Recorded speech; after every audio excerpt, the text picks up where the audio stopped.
Almost.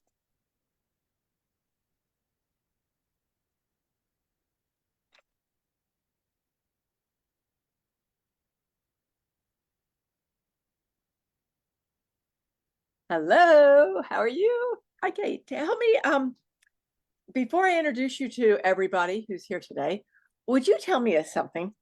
Yeah. What's your book about? Tell us what's your book's about before I even know why you wrote it or who you are. What is it all about? My book is about helping women in midlife. And, I've had this debate now a couple of times with people. What is midlife? And people, so I surveyed, and most people think it's been between 30 and 50. But in my opinion, And then that means I'm in past life. I know, right? This is like whatever. But it's basically, I said, you know what? I'm 64 and I feel like I'm in midlife. I have a friend who's in Canada who is 72, and she says, the book is not for me because I'm 72. I'm already a senior. And I said, excuse me? You're not a senior. I mean, a senior to me starts 80, 85, 90 when you have different physical needs. I was gonna say, is it the actual age or is it the what happens like when you become less when you're not moving? Is that That's more of a senior moment, like, right? It's exactly that. It's not what our bodies can do, but where our mindset is. And yes, our body limits us sometimes. And I hear it when I work with clients of mine that are in their mid 80s, or my oldest client is 99. So I'm definitely Holy rooting for smokes, his 100th birthday.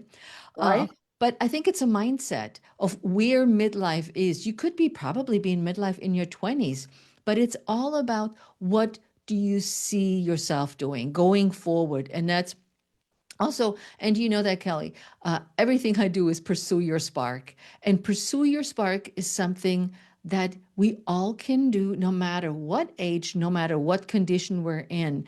And I want women, and I actually also have some guys that bought the book, and I was like, this is great. Um, Pursue your spark in everything you do, physically, mentally, and the underlying rhythm of the book is supported by fitness and nutrition and mindset strategies. It's a book that helps you take the next step. You Yeah. may feel stuck, or you may just say, I just want to feel like myself. I want to feel like me. I don't want to feel like myself again, which keeps coming up. I don't know what that would be like 20, 30 years ago for the reader, but it's to me it was like, let's move forward. Let's stop dimming our light and let's have steps that are what I call baby steps, moving forward through life. And the book is really intended for people or women to open it and say, man, I need help figuring out the gaps in my life. I need to help figuring out where am I stuck? What do I need most of right now out of this whole book? Or you could read it from front to back. But it's for people that are looking for help, they want guidance. They want um, just a moment of somebody who really understands what they're going through and can relate to the stories they will find in the book. Yeah. So it's that pursue your spark. Is that like, just keeping on going forward and making life better and better and better, right? But better is relative, right? So Okay. better means whatever, but it means something different to everybody. And somebody just recently said, "Well, what spark should we pursue?" And my answer was the one that you really want. If you want to travel more, if you want to get healthier, if you want to get out of what's holding you back and keeps you stuck, then this book is for you. But better is relative for everybody. And I don't mean to say better is a bad word, but it's better for whatever we need it to be. And that's good enough. Yeah. Okay. So that's brilliant. So, in case everybody who's listening has not met you before, since I didn't introduce you because I wanted you to introduce yourself, because I've found over the years, like I'll be like, oh, well, I know all about her. And then she'll say something like, where the heck did that come from? So tell us a little bit about yourself, who you are, what you do. Hi, I'm Heike Yates, and it's Heike Yates, and it's not pronounced the way it's spelled because most people say, "Oh, it's Heike." Nope, it's Heike. But that's beside the point. I'm a midlife fitness coach, and I've been coaching men and women for the past 40 years in fitness, nutrition, mindset strategies in my personal private studio here in Maryland, but also through my brand Pursue Your Spark, where I reach primarily out to women in midlife, wherever you fall into the category. And I'm helping you pursue your spark, no matter where that spark is, and helping you live, it comes back, a better, healthier life that is yours, not somebody else's, not somebody on Instagram or any other social media. And so I've been a coach for 40 years. I've been teaching Pilates for 20 years. And I love, love, love Pilates, among other things that keep people strong. I also am a former bodybuilder, Ironman triathlete, crazy nut who likes to be active and do wonderful things with her husband. So that's me in a nutshell. That's so are you still doing triathlons or have you decided to start doing something new and different? Where are you there? I stopped the long distance. The Ironman distance is where you're out there for 17 hours. So I dialed it back to the shorter distance, half of it. But about 2 years ago, my knee was really, really hurting, really bothering me. So arthritis was big, big arthritis in there. And at the time, the doctor said, "Oh, it's almost 3 years ago by now." He's like, "Well, you need an immediate knee replacement. Your knee is so bad. It's it's knee replacement. Get rid of that knee. Make your appointment now." And I'm not one to give up and say, "Hey, yeah, let's do this." So I consulted with a chiropractor, a different kind of modalities, physical therapy, talked to these guys. And then I looked into what I could do from my perspective as a coach, and specifically as I see so many people that have orthopedic needs, shoulder, knees, hips, spine, that I see on an ongoing basis. And I just finished training with a client who I just started with. It's he virtual training client. He has a fused neck, a fused back, all kinds of things. And so I know a lot about these things. And so I said, okay, the only thing I have to do is stop running. So I said, all right, I keep hiking. Let's hike. Hiking is good for the body. And let me tell you, Kelly, I really missed running. It took me a good year to shift my identity from I'm a runner to now I just walk and hike to I where think running is like as big an addiction. I don't care what anybody says, is as big as addiction as any of the bad stuff. Because like when you're a runner, it's who you are. Like, and we're so tuned into what we get out of it that it's an amazing addiction actually. So did you get out of the addiction or are you running again? Where are you? I did not get my knee replaced, knock on Good, wood. good And for I you. have no intentions to doing this until it goes really, really bad. And there are days when, after a strenuous hike, my knee bothers me, but I keep doing my PT exercises, my own regime that I have put together to help my knee. And I just said, you know what? I got to make peace with it. So what I'm doing now is I'm doing what's called aqua bike. So Okay. Okay. I'm not, I'm not biking in the water. Okay. What some people say, "Oh, you biking in the water." No. So Right. I do the swim portion first, and then I just do the bike.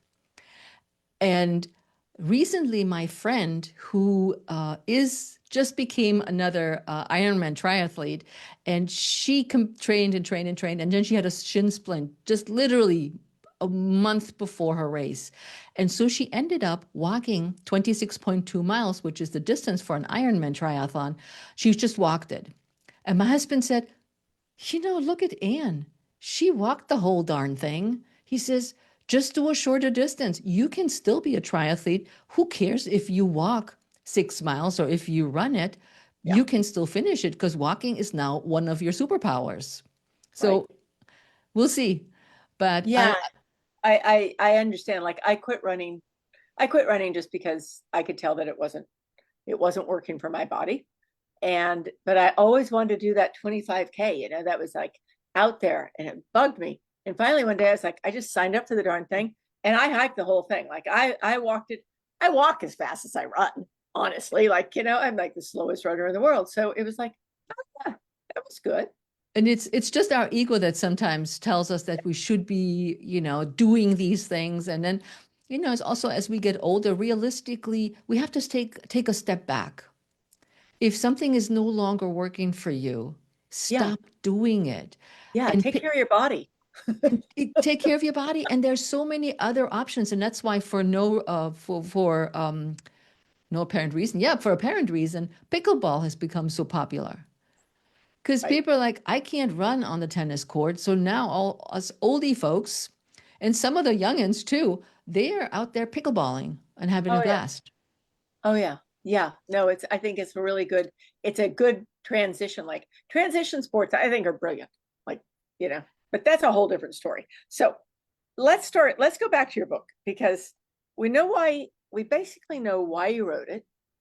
But can you break us down a little bit and tell us, and so like, because, oh, I'm sorry if I didn't tell everybody this, your book launches today, August. Yes. That's why you're on this call with me because it's launching today. So brilliant. Um, yes, I am so excited about the book. The book is great. Okay, I'm just gonna say it to everybody. I I get sent a lot of fitness books. I get sent a lot of mindset books. I get sent a lot of menopause books. I get sent a lot of books. This book rocks. So yes, it does rock. So tell us, like in a nutshell, what it's about. Like you people know it's about pursuing your spark, but how do you approach that? Can I backtrack a little bit to Absolutely. why I wrote the book? Absolutely. Because I had initially I had never thought I would ever write a book. I'm like, me writing, I'm way better talking. I can talk on my feet and I can go out. You send me on any stage and I always have something to say. And but then I see a lot of my friends like you have been writing books and I kept thinking, why not me? Man, Kelly wrote a book. If she can do it, I'm sure can do it. True. And like I said, What a way of looking at it. If she can do it, I'm like, yeah, well, brilliant. you're so busy, you have all this knowledge and you put it in a book form. And I said, well, why can't I just package my knowledge in a book form? But it wasn't quite what I wanted to do. I kept sitting there thinking, I don't want to make it a fitness book. There's so many out there already. And there's so many, I wanted to be more individual. And that's also the story, how my book got started. And this weekend, I will have my official in person book launch, and the person who instigated my book will also be there. Yay. So the story started. I'm training my client. This client is in her 80s now. She's 80. She's just turned 80 this year. And her husband has been falling apart physically, and she keeps worrying about him and caring for him. And she's becoming more of a caregiver to him than actually the wife. And she's always worried about him and whatnot. And lo and behold, he eats up most of her time. It's always like she can't go to her church group to go singing. She can't meet up with her friends for lunch. She's thinking about, man, is this how it's going to be? I'm just sitting around with him and it's just the two of us. And I'm so outgoing. I'm so interested in so many things and I want to do many things. But I feel guilty of not taking care of him. So one weekend, her daughter invited her to go to wherever her daughter lives, and I changed locations and names in the book, so Good. in case people know, they don't know. So she went to where her daughter lives, and you guys can read this on the book. And she had the best time. She came back and she was all fired up. And she says, Heike, we went out for coffee, went some shopping. Then just she and I had mom and daughter time. We went to some shopping and nobody was holding me back. Nobody was pulling on me. Nobody was calling me and nobody was wanting me to do something. And she came back and she says, you know what? I feel like myself again. And I left the again out of the title because I don't want this to be a back Yeah. reference to how I Yeah. used to feel. But Not in when the she past, it's said now, that, right? Yeah. I feel like myself. And I said, what does it mean? And she said, I feel free. I feel untethered. I feel young. I feel ready to take on the world. I feel like I finally have a better direction of where I want to go now that I'm 80 and not just be my husband's caregiver. I have more to give in life than what I thought. But I was in this box. I was in a gap that turned into a trap, that turned into me being almost immobilized about what life is like for me now. Not for me 30 years ago, 20 years ago, because my life was completely different. But that instigated the book. I was like, oh my God, you just gave me my book. She looked at me and she said, really? See, that's so brilliant. And you also just touched on something that I think is so important. And sometimes people look at me like I'm a monster, but I tell them, you have to, you have to find your time and what lights you up, your spark, right? And you can't spend all of your time caring for other people. Mhm. And when you do find your spark for you, then you're going to be able to care for other people better. So it's a nice synergy. And Also, by giving that back, that's huge. and What it's were you? also when you think about us now, Kelly, we're in a sandwich generation. It's it's the parents are there or the husband, depending on the age group. Then you have your kids, and then there may be also grandkids that you're sandwiched in wherever all these women are sandwiched in, and you have no breathing room. There's there's no out of this whole nonsense of what's being imposed upon us. It's true. It's true. And women in general, we tend to not say no. We say yes, how can I help? Which I think is makes us fabulous. And it also makes us even even tighter between the pieces of bread, huh? So, and you asked me, what is the book? This is what the book is about. Is I find your freedom, find your space, determine with, I have 6 different worksheets in the book that you can print out or upload or whatever you want to do with them to help you work through different chapters in the book where we address the gaps that we fall into. And then the gaps become the traps. Then what do we do next? How do we deal with obstacles? Like through the whole Spark framework, I'll take it from assessing where we are to taking action to reassessing our roadmaps and then go back to like, let's see if this all works. And then I like to say the K stands for kick ass. Although my editor said we need to write a little differently, although I got it into the Oh, book. oh, I yeah. did get it No, we in. gotta leave it in the book because that's it. So there's one question I have that might come up for somebody is what's a gap? Haha. You know, um, I had several people pre-read my book, one of my beta readers, and that was the question that came up. She's like, what the heck is a gap? And I'll in depth explain that in the book too, because I figured if she asked this question, people, gaps are something we normally don't see. We accept the gap as status quo. I have no time. I take care of my husband. It's just how it is. This is just how it will be as we keep going forward because there's nothing changes. Nothing that I can influence, it seems, to close that gap. And what you don't see, you don't know what to do about. Because if this becomes so natural, let's take the caregiving situation. If this is where you are, you don't see anything wrong with it unless somebody or until somebody says, do you know you're spending all your time caring for your husband or your grandchildren or whatever it is? You don't do anything by yourself anymore.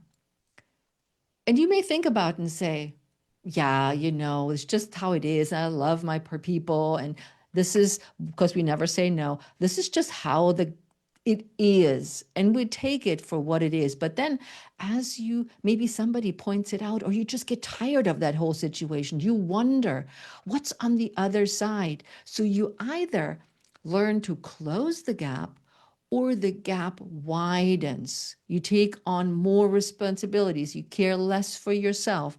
You do more for others than for yourself. And suddenly the gap is so wide that you really do not know, how the heck do I get out of this? Like a chasm that you've fallen into. And that's when the traps are there. And whoop, there you in the trap. Yeah. Yep. And it's so true, because I think when someone gets in there, and you tell me if this is true, when someone's in that space and they say, oh, you want to know something that it's like fingernails on blackboard. Someone says to me, it is what it is. I'm like, Oh, that, I mean, that's just like, to me, the most, like, just run me over. Right. But when you get to that point, it's hard to see out of that space unless you have something like Pursue the Spark, and ideas and stories and worksheets that will actually help you go, oh, wait, it doesn't have to be, it is what it is whatever those words are that make me crawl. It doesn't have to be that way. There's options, right? yep. And I wanted to help women see there are options, because this becomes also normal. Or we just Yeah. run to work, and then after work we take care of the grandkids. Yeah. And we don't play, we don't have freedom, we don't see we have a choice. And that's when I pictured the gaps and how they widen. It's like a big canyon, where you try to get maybe to the other side, and the canyon just keeps getting wider instead of narrower, and you can't get that rope across where you can actually get out of the gap. You fall into your trap. Yeah. And I It's think not. that, Oh, can I ask you this? Like, I mean, well, and I only know this from my side of the story, but I can immediately see someone going, well, that's not very loving. Like, of course you take care of your grandkids after school, right? Like, so how do you, quote unquote, mind the gap and mind the grandkids? So how does that work in your book, in your world, when you work with people? it's funny that you said that, mind the gap. It's also one of the intro sentences to one of the paragraphs. It's mind the gap. It's not the one at the train station in England. Right. you know, Honestly, you have to become more selfish. And selfish, again, we're told it's bad. We're being selfish. We should be grateful that we can take care of people. We should be grateful that we are the helpers. We are the solution givers. Instead of turning the situation around and say, how can these people that put this load on me help me unload or distribute the load differently? Yeah. I don't have to take the bulk of the No. care sitting. And you can Or be there for people yeah, without having to be the one and only. the one and only. I mean, let's distribute this a little bit, and let's hand out, let's make a plan that we all can be happy. But we're so timid that we're looked upon negatively or treated badly because we don't feel excited about this opportunity that comes our way. I mean, we all have a life, and I want women to have a life of their own opportunities to pursue. Because when I think back of the things that, and I hear some of the stories also in my book, what they wanted to do, where they wanted to go, and then they dimmed their light. Not for me, not now. Sure, I'm taking all on. I take more on, of course. It could be a work situation too. So it's not just family related. You're at work and you're taking on another project because somebody is being lazy, or just said, she never says no, so we'll just give her more projects. Give her And you more. work hours Yeah. and hours and weekends to get everything done. That's another one of those situations where we just get steamrolled over. Yeah. And we need to step up to our truth, to say, no, you do not steamroll over me. You do not have the right to steamroll over me. You don't have the authority to be my boss. I am what I want to be, and I do not need to feel guilty or bad about the answers that I'm giving you. Yeah, it is. Hard. Okay. This is so much that like you and I could do this all day, because the truth is that it it changes when somebody does start pursuing their spark. And somebody, like in my world, I'd be like, it's time for an adventure. But like for you, you expand a little bit more than that. I'm kind of like one like tunnel vision. Oh yeah, go do a mission. But when you do start stepping out, then life just gets bigger and bigger and bigger, right? Um, so, and and I don't want to keep you all day, because I absolutely know that you have interviews all day long because your book is launching today. So, before I ask, well, first, anybody who's watching, use the QR code. You can, grab a book. You need a book. If you're where are you exactly in Maryland? I'm in Silver Spring. Silver Spring. Okay, so if you're anywhere near that, reach out to us and get an invitation to the private book launch, which is going to be next weekend, which I wished I'd known. I would have flown up, because I think it's so cool. That's how cool it is. So before we wrap, though, tell somebody, like, why do you need this book? Okay, like, just like give them the let's do a sales pitch, because we haven't even done that. Tell them why they need this book. Because you need something that supports you and your dreams. If you can't dream, you need that book. It gives you a lot of stories from my life and my client situations to get ideas. We're not at the end of the tunnel. We're not at the end of being done. We're just getting started. And we need to think about these things in that way. I'm 64 and I'm thinking just like you, Kelly, what's the next adventure I can go do? And where can I go? And what can I explore? Which has nothing to do necessarily with spending a lot of money on a trip, but a new activity, a, Anything. a new mindset. I'm still have my saxophone in my closet that I put aside because I was writing the book. And once the book is, now that it's published and done, I can actually go back and learn. I have no idea how to read music, but to learn to play my saxophone that I have in my closet. So that's my next step. I want to learn to play this darn thing. I have no idea Right. how, but I got some YouTube lessons. Right. Yeah. I So have a fiddle I torment, because I so have no get, idea how to play get it. the What the book, hell? get the book to be inspired to do more for yourself. Get the book to step up for what you need. Get the book because you will thank yourself afterwards and saying, "Ugh, she has a plan in there for Pilates. I did not know I could do this on my own." Yeah. Yes. So Yes. So yes. And I have to second everything you just said, because yeah, I think this is right now is a time in our lives. Well, I turn 65 tomorrow. So it's a time in our lives, right? That it's more important to step up for ourselves and to enjoy life than ever before. yep. Right? It's such a big thing. Do So do what lights you up. yeah, Nobody other than yourself is telling you that you cannot do that. yeah. It's stop being silly and really look at what it is that lights you up. That what's your spark? What is the thing that you've been dreaming of doing forever and never had the guts to do it? Get out of the gaps, out of the traps of perfectionism, and don't wait for the right moment. Step out of it and see what's possible. And my book will help you with that. Yes, yes. Well, thank you. Thank you so much for Oh, being Kelly. here today. Thank you to everybody who's here watching. And if you catch it later, perfect. You can still get it. I'll even make sure that I've got the link, just so you don't have to use the QR code. In case you don't, you have the link to the book in the comments also. So thank y'all so much for being here.